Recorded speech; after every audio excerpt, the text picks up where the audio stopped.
to Let's Talk Diz, a show that gives you everything you need to know to help make your Disney vacation as magical as can be in just about 20 minutes. I'm your host, Jeff Coviello. With me each week is Disney Master Sandy from Easy Diz by Instant Impressions Travel Services. Sandy, how you doing tonight? I am doing great. How are you? Well, I hope you've eaten. I hope you're not coming to this show hungry. Is really what I know better by now. All right. So tonight we're going to start a new entry into a new dining series that we're going to do, where we're interested in breaking down and giving a little bit of an overview of some of our dining options on property. And tonight we're going to start at the Grand Floridian. We're going to start with Citricos. And I'm excited for this series. You know, if you've been a listener of the show, Jeff and I spend way too much time talking about food. And that's because there are some incredible restaurants on property. And this really gives us the opportunity to look at, where do you go your first night when you don't have a park reservation? Where do you go when you've brought grandma and grandpa along so you can have a date night? We've done some dining series before, but this one, we're really going to delve into these restaurants.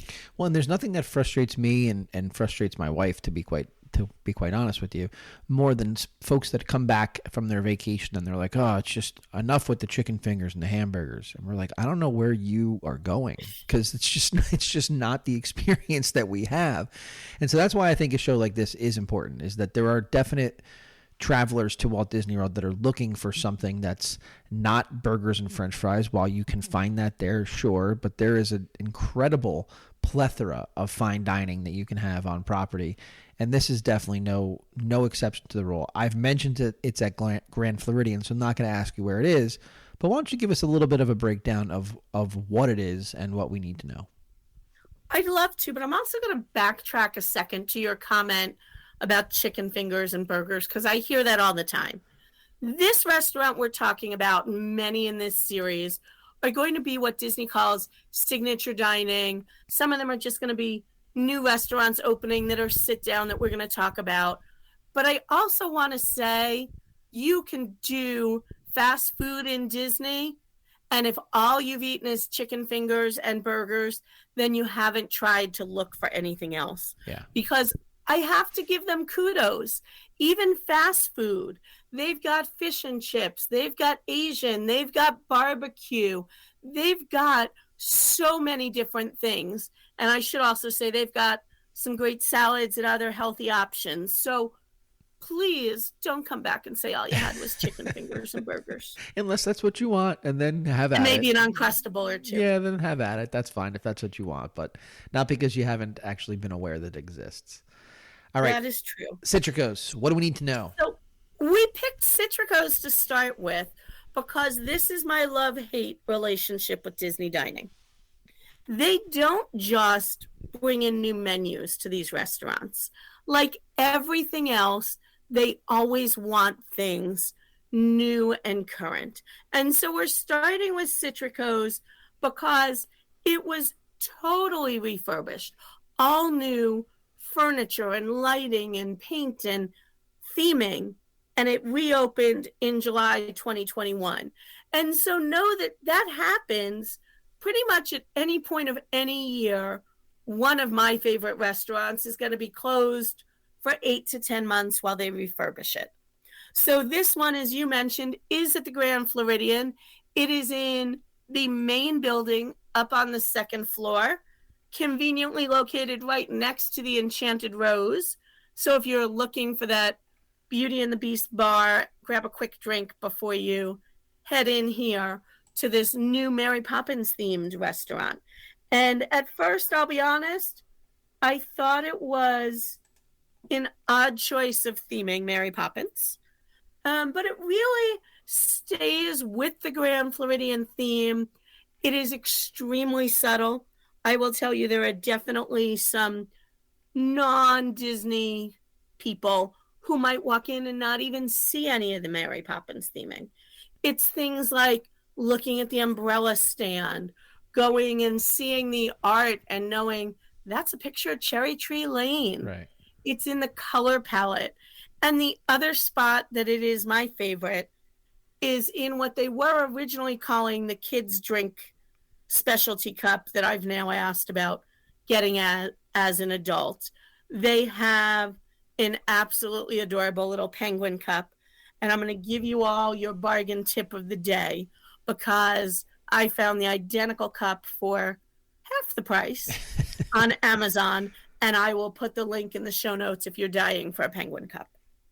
Well, and just the color scheme alone, right, is kind of, I'm just going to go ahead and say it's kind of unlike anything else that you see on property, right? It's got the grand Floridian touches. It's got the beautiful woodwork, but it's also, it pops with color that is straight out of something like Mary Poppins and Mary Poppins Returns. You're seeing purples and pastels and things like that, you don't necessarily always associate with fine dining, I would think, right?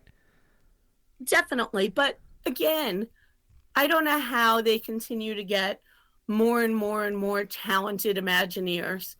When you describe it, you go, really? That doesn't work. I would love to be a fly on the wall at the pitch meeting, how they take that and craft it into something that you walk into and you do see true elegance, and you see a restaurant where, yeah, it is going to be $40 to $75 a plate. And the pink and purple blends in and it's natural and beautiful. And you're not saying, wow, this could be Chuck E. Cheese. No. I mean, no. Just incredible, incredible teams with Imagineering to create these masterpieces. Okay, so let's break down the menu. I'll kind of let you take the lead there, and then I'll pepper in, pun intended, with some different options that I think are interesting when you take a look at them at face value. But give us a little bit of a breakdown of, when you look at the menu, what catches your eye. You bet. And of course, one of the things that they do so well is they deal with people like me coming to these restaurants, and they deal with people like my sister. The difference, my sister is trained as a chef. She loves to eat the smoked duck and the pork belly and the unique fishes, where I'm the one, if she's not with me, I'm texting her and saying, what is this kind of sauce? What is that? And so they've got some more basics, a strawberry salad, a Citricos specialty house salad, some plainer things for those of us that aren't as adventurous in dining or as refined of a palate. They go into an incredible list of entrees. And I will say, one of the things that I love here is it is an open kitchen. So you can see them cooking, but you can certainly smell all the goodness in there. And you can see a lot of the dishes coming out of the kitchen. I'm a very visual eater, so I sometimes will take an extra minute or two to order because I want to see what something looks like. So for entrees, they've got a short rib, a rigatoni, a pasta, an incredible oak grill New York strip, a filet mignon. And again, you get that bit of elegance. They don't have side dishes. They have enhancements. And absolutely to die for, truffle mac and cheese. Definitely, definitely, definitely do not skip that dish. There's a lot of definitelys there. I think I could go and eat that for dinner every night on its own. Sure. And the nice thing with the enhancements is they are large, so you can share it. You can get 2 or 3 and share among the table. If you don't feel, it should be all about the pasta and the heavy cream. They've got a grilled marble potato in a roasted tomato aioli with ham in it, smoked cauliflower. Again, unique. It's not just, hey, here's some cauliflower. It has green curry, a chili crunch, and a citrus glaze to it. All of that elegance in upscale dining. But let's be very specific too, because a lot of folks, when you're going to go to a fine steakhouse and you're ordering something like the 12-ounce prime New York strip, you're ordering for everything on the side. That's not necessarily what you're getting here. When you're ordering the strip here, you're getting potato, you're getting a broccolini, you're getting, things on the side, and then those are enhancements, as you said. You're not ordering those as your side dishes, right? So don't be confused when you see truth be told, a $58 steak, that then you have to add on a $21 macaroni and cheese. That's not necessarily a requirement. But I think it is. But to your point, definitely, and I believe definitely, do not skip on the truffle mac and cheese. I just think when you look at a menu like this, when you have everything as the range of things from the guava barbecued short rib to house-made rigatoni, like those are not to butter poached mahi. Like those are not things that are one lane. Like there's just such a wide span of really wonderful dishes here that to your point earlier, it speaks to just a wide palette that the visitors that are going to come to this particular restaurant have, that there really is something for everybody to jump into here, whether you're super adventurous or whether you're just interested in sticking with something that's old reliable like a filet mignon. You will find something that you want that will be outstanding in this restaurant. Exactly. And they know that's the case for the kids too. The kids menu does have a sirloin steak and a shrimp, but it also has a grilled cheese and a cheese pizza. Right. So they're really about accommodating everybody. Well, and I do want to ask you about that too, because, sometimes there's conversations about these types of restaurants. This is, as you said, from $40 to $70, entree on a plate here. Not that you're going to get into anybody's head or understand what their home is like, but we've had this conversation before. It's a fine dining experience. Do you see a lot of children frequenting a place like Citricos? I would say definitely substantially less than you're going to find in Chef Mickey's. Right. But there are always children in the restaurant when I've been there. And here's what I say to my clients.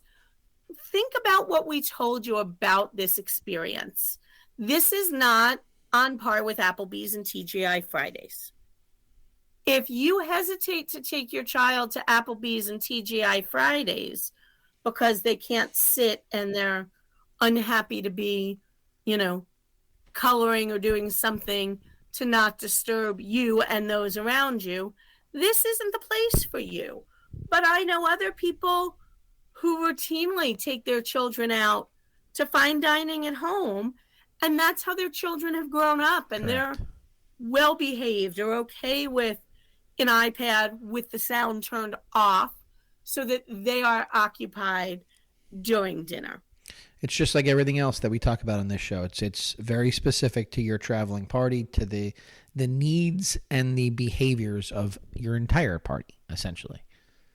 Exactly. All right, so we didn't hit dessert. Hit me with dessert. We've got a couple here that are they just sound outstanding. I haven't had dessert here, so break it down. So it'll shock you to know that I went right for the chocolate the first time. Yes. They have a chocolate torte that is a combination of multiple kinds of chocolate with cherries and vanilla mascarpone cream that is to die for. It is definitely not necessarily a single serving, so you can easily split the dessert. It is rich and wonderful. You can. But you can. You but can. That doesn't mean you should. You can. Right. Well, I like to split dessert because I didn't say that we will split a dessert. Right. Oh, we that's will fair. each get one and split them so that I get to try several things. That's fair. Because they also, to go along with that enchanted rose right next door, they serve an apple rose that is a beautiful presentation. Their unique spin on an apple pie. They have an orange blossom flan and a blackberry tartlet. So no lack of desserts. And the other thing that there is no lack of is an incredible wine and cocktail menu here. Actually, probably 10 times the number of choices as there are of entrees. So a great cellar and opportunity to pick some great things. Well, and it's one of those things too that obviously when you're designing a wine menu and you're designing a cocktail menu, there's a science, there's an imagineering that goes into that as well when you're pairing it with what the menu has to offer. So as menus get redesigned for the food aspect of your meal and your dining experience, keep an eye on some of those cocktails that may change from time to time as well. Anything that we've missed that you think anybody needs to know about this particular restaurant tonight? I think a couple of things. First of all, if you just want to kind of take it in and see it, they do have a bar that you can go to without reservations. It does have some pretty limited seating, but typically you can get a seat there quicker. You can just have a cocktail. You can just order that truffle mac and cheese or a full meal. They do also have a chef's table here, so you will from time to time see some unique experiences. There's an opportunity to do some private, very small party seating there.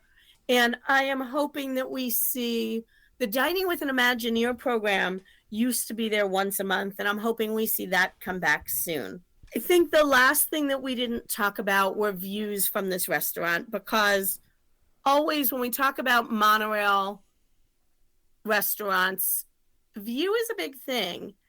And while this can have some very nice views, I would say that 50% of the restaurant has beautiful views of the Grand Floridian property, of the grounds, of the pool. There's a very, very limited amount of seating that can see towards the castle. So if this is the place that you're going for your fireworks dinner, this would probably be my fourth choice in terms of view. High up on the food quality, but if you're truly going to have dinner with fireworks, you're going to have to get pretty lucky in the table you get here.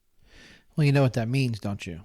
It means multiple tries. It means that we're going to have to break down where we can eat dinner on this particular property in order to get the best firework view too. That just sounds like we're going to have another show about dining at the Grand Floridian. It's just going to have to happen. I will say we've got a couple coming up as there are some things returning and with reimagined menus over the next few weeks. But my favorite on property, as I alluded to earlier, is currently closed for a refurbishment. That is Narcoossee's at the Grand Floridian. And we're hearing early 2023 for that. And I can assure you, I will be there to bring you the latest on that when it reopens. Well, I'm looking forward to it. Thanks for taking the time tonight to start this new series. I've enjoyed it. I didn't come in hungry, but I'm not going to lie to you. I really could go for some of that mac and cheese right about now. I did my job. Have a great week. You too. And that's a wrap this week on Let's Talk Diz. If anyone you know could benefit from this or any show, please share, have them like and subscribe. And don't forget to reach out to the folks at Easy Diz by Instant Impressions Travel Services for any Disney destination planning. Make it a great week. And as always, keep making memories.